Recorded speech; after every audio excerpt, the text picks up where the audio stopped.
पृथ्वी की सबसे घातक सर्दी में, जहां सांसें भी जम सकती हैं, उसके दरवाजे पर कुछ अप्रत्याशित ने दस्तक दी। तूफान अपने चरम पर था, 0 से 71 डिग्री नीचे।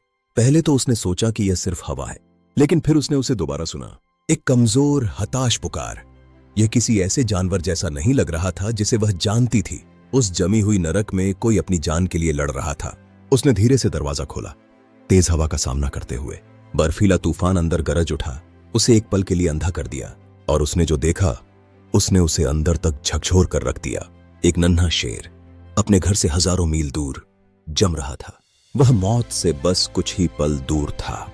एक विशाल सफेद शून्यता में एक नन्ही सी चिंगारी बिना दोबारा सोचे वह उसे अंदर ले आई।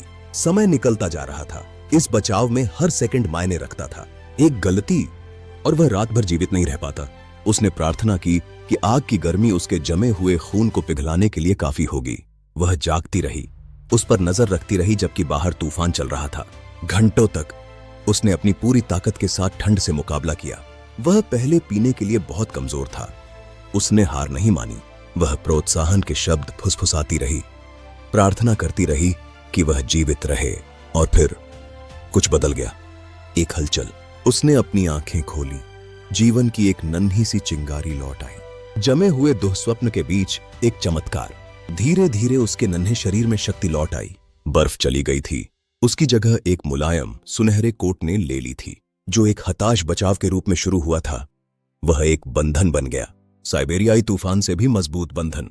उन्होंने एक दूसरे की मौजूदगी में गर्माहट पाई। जंगल अभी भी बाहर था, लेकिन अब वह सुरक्षित था। ग्रह की सबसे चरम स्थितियों का उत्तरजीवी। कभी कभी पृथ्वी की सबसे ठंडी जगहों पर भी सबसे गर्मागर्म कहानियों का जन्म होता है। एक याद दिलाना कि आशा 0 से 71 डिग्री नीचे भी जीवित रह सकती है। प्यार की कोई सीमा नहीं होती और कोई तापमान नहीं होता। जीवित रहने और दिल की इस कहानी को देखने के लिए धन्यवाद। नमस्ते।